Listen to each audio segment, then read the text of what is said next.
Well, here we are.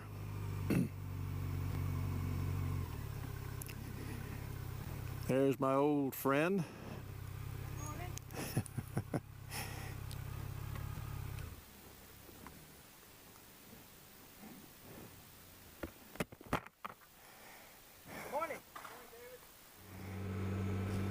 So now we're off to Comfort for breakfast.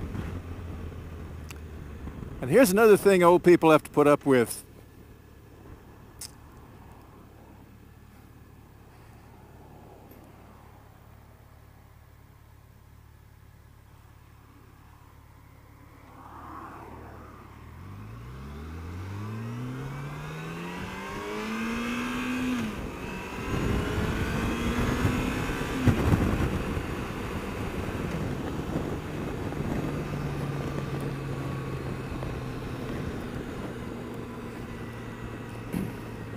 So one of the things old people have to put up with are old jokes. So my buddy back there, Patrick, he just got a big BMW 1600. And he's been riding behind me. So he came up to me just before we left and he said, you know, you're going to have to get self-canceling turn signals. Yeah, I forget to cancel my turn signals. That's what old people do, you know. They drive around with their left turn or right turn blinker going on. I remember years ago when John Glenn made his final orbit around the Earth at a fairly old age. One of the talk show hosts said he was orbiting the Earth with his left turn blinker on. But most of those jokes are all in good fun. And it's true, I do forget to cancel my turn signals.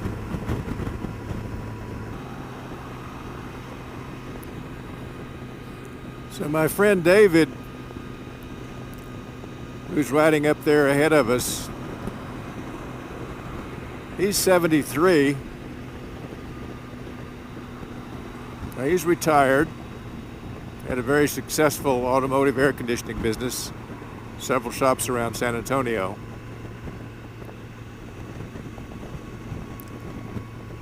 He's riding with his girlfriend Sharon, who's from England, who's here visiting him.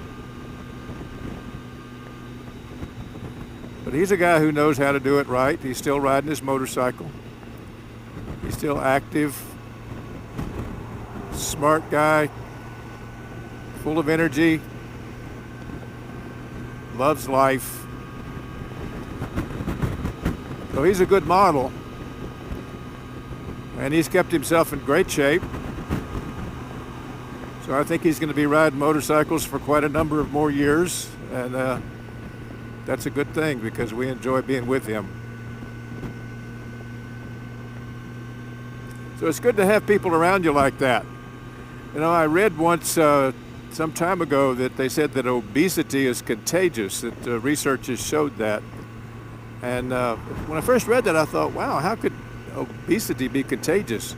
Well, their premise was that if you live in a culture or a family culture where all your friends are obese, then you're more likely to be obese as well because we, quote, catch it from the people around us. So that makes sense. As a matter of fact, if you live in a culture where being obese is accepted, then you're going to be the one out if you work hard and keep yourself in good shape. So it's a real effort to maintain your physical health. And it gets harder as you get older, I can tell you that. It's harder to keep the weight off. Sometimes it's harder to keep the energy up because you know you ought to go to the gym and work out, but sometimes you just don't want to. What I really want to do is just sit there in my comfortable chair and watch television. But it's an investment in your future.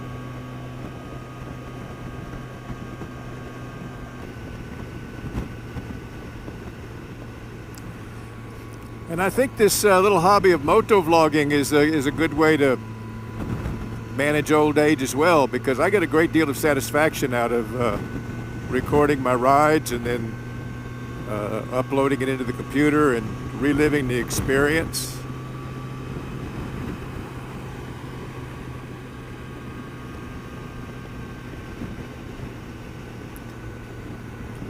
And you know, someday my children, my grandchildren might watch my moto vlogs and they'll say, hey, you know, Dad or Grandpa, he was a pretty cool old guy.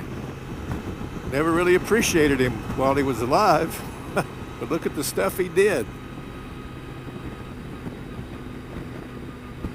I've told this story on some of my other moto vlogs, but my youngest son lives in San Francisco. He's a professional musician. He plays the bassoon for the San Francisco Ballet Orchestra.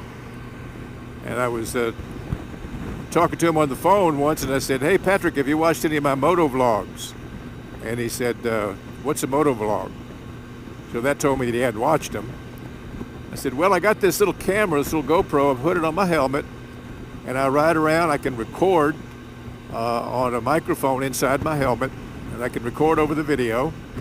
And I just ride around talking about stuff I think about. And there was a long pause on the other line. And he said, so let me see if I get this straight, Dad. You want me to watch a video of you talking to yourself while you're riding your motorcycle? Well, I said, well, yeah, it's kind of what I want you to do. And he thought it was kind of weird. But I think he's watched a couple of them. I don't think he's really a loyal subscriber. But it's kind of nice.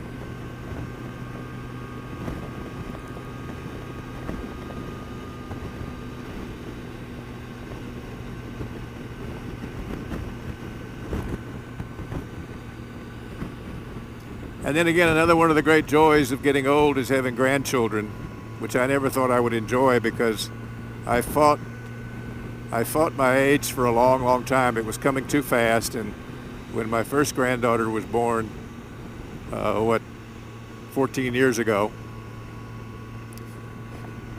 my oldest son sent me a photograph of her as a little child, and she's a cutie.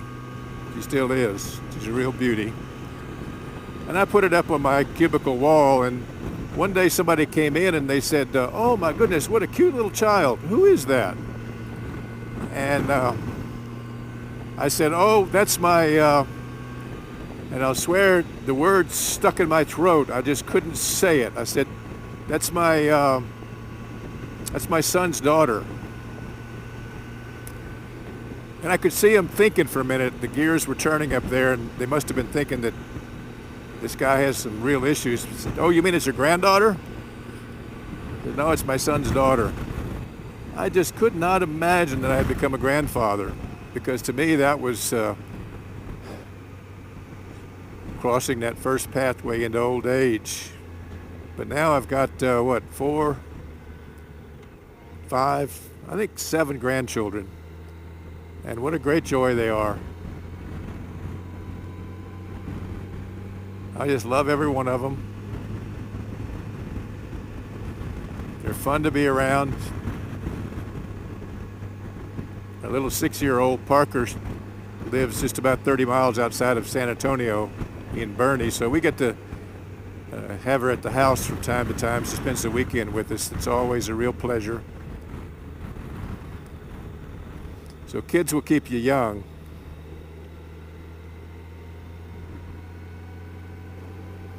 And they also will help with that idea I was talking about earlier about being in the present moment. You get a little kid curling up in your lap and reading them a book. It's kind of hard to think about the problems at work tomorrow. A very peaceful time. And Parker is such a loving little child, as all my grandchildren are. They're so innocent, accepting, non-judgmental. That's why I say happiness is the default state of mind, because we were all that way at one point in our life. We were born with a blank slate. We were born with everything we need to be happy. But life starts programming us. People start programming us. We form these opinions about what's good and bad. We develop fears and anxieties that color our life.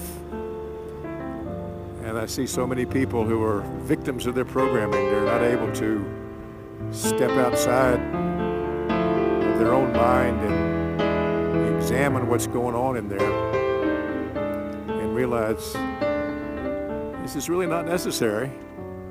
I can overcome this. So now we're coming into comfort.